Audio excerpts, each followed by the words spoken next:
अस्सलाम वालेकुम नाज़रीन। मेरा नाम डॉक्टर इनाम दानिश है। मैं कराची में कार्डियोलॉजिस्ट हूँ। आज के इस प्रोग्राम में मैं आपको एक कोविड पेशेंट का इंटरव्यू दिखाऊंगा कि वो किस मुश्किल से गुजरा है। इससे पहले, इस इंटरव्यू से पहले आपको दो तीन मैसेज देने हैं। एक तो गवर्नमेंट को एक मैसेज है कि जब भी पेशेंट बीमार होता है, लोग परेशान होते हैं कि कहाँ लेकर जाएं, किस हॉस्पिटल में जगह है, किस में नहीं है। दर बदर की लोग ठोकरें खाते हैं। तो एक सेंट्रल सिस्टम होना चाहिए गवर्नमेंट का, जो ये बता सके कि किस हॉस्पिटल में स्पेस है, किस हॉस्पिटल में बेड अवेलेबल है या नहीं है, गवर्नमेंट के किस हॉस्पिटल में है, प्राइवेट किस हॉस्पिटल। तो एक सेंट्रल सिस्टम होना चाहिए इन्फॉर्मेशन के लिए। इसके लिए अगर मेरी खिदमात की ज़रूरत है, मैं हाजिर हूँ। आप सिंध गवर्नमेंट या फेडरल गवर्नमेंट वो कोई प्लान करना चाहते हैं पब्लिक की इन्फॉर्मेशन के लिए, तो ये एक सेंट्रल सिस्टम कायम किया जा सकता है जिसमें आप बता सकते हैं कि आज इन इन हॉस्पिटल में बेड अवेलेबल हैं, आप वहाँ पर जा सकते हैं, तो लोग परेशानी से बच सकते हैं। सेकंड चीज़ जो है वो अवेयरनेस है। अभी तक हमारे लोग ये पूछते हैं कि क्या वाकई कोरोना कोई बीमारी है, यानी कि हमारा मीडिया प्रॉपर वे में काम नहीं कर रहा है। अगर आप कोविड के पेशेंट्स के इंटरव्यू दिखाएं जो रिकवर हो चुके हैं, किस मुश्किल से गुजरे हैं, उनकी फैमिली किस मुश्किल से गुजरी है, कितने एक्सपेंसेस आए हैं उनके ट्रीटमेंट के ऊपर, तो मेरा ख्याल है कि कुछ लोग डरेंगे ज़रूर, मास्क ज़रूर पहनेंगे। गवर्नमेंट कहती है कि पैनिक ना करें। भाई पैनिक ना करें तो लोगों को तो यकीन ही नहीं है कि कोविड कोई डिज़ीज़ है भी या नहीं, और गवर्नमेंट इतनी सीरियस भी नहीं है इसके स्प्रेड को रोकने के लिए, इसलिए पब्लिक को यकीन ही नहीं है। लास्ट टाइम तो लॉकडाउन था, कुछ खौफ भी था। इस मरतबा हर चीज़ रूटीन के हिसाब से चल रही है, तो लोग मास्क भी नहीं पहन रहे हैं।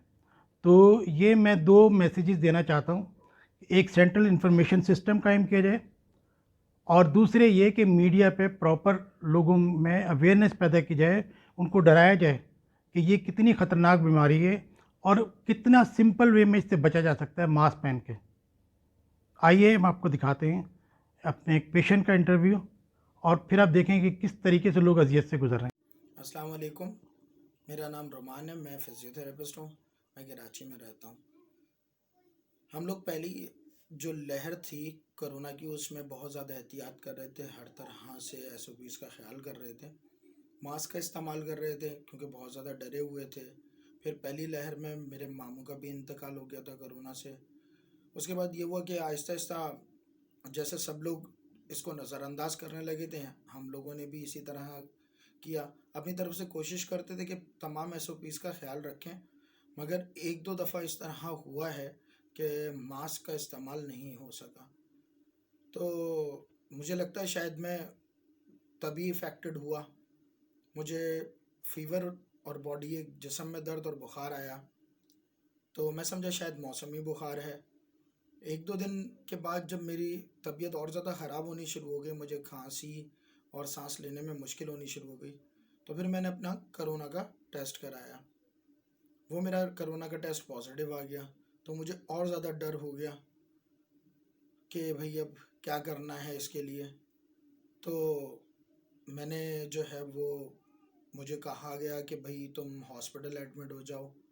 लेकिन हॉस्पिटल में आइसोलेशन की वजह से वहाँ पर पेशेंट जो है वो अकेला रह जाता है, और ख़ास तौर पे कोरोना का पेशेंट को तो किसी से मिलने भी नहीं दिया जाता।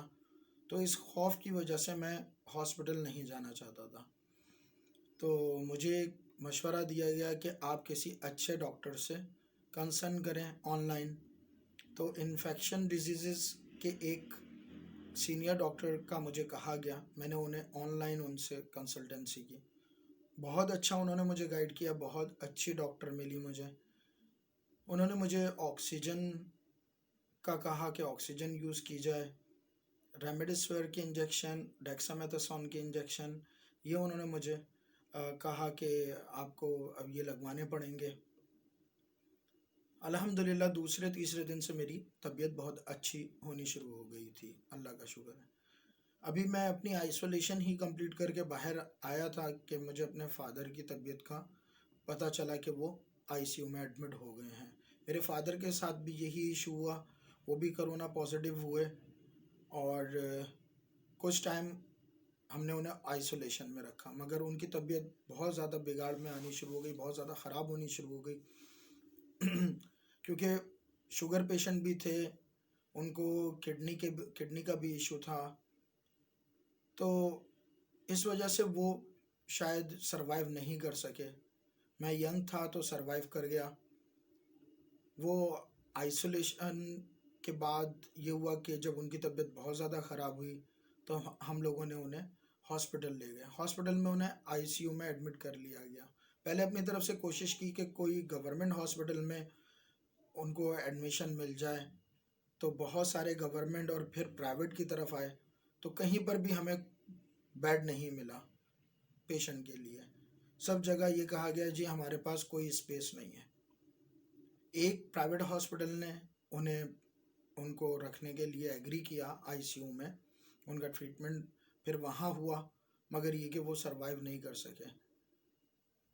ये बहुत ख़तरनाक सारी सूरत हाल है।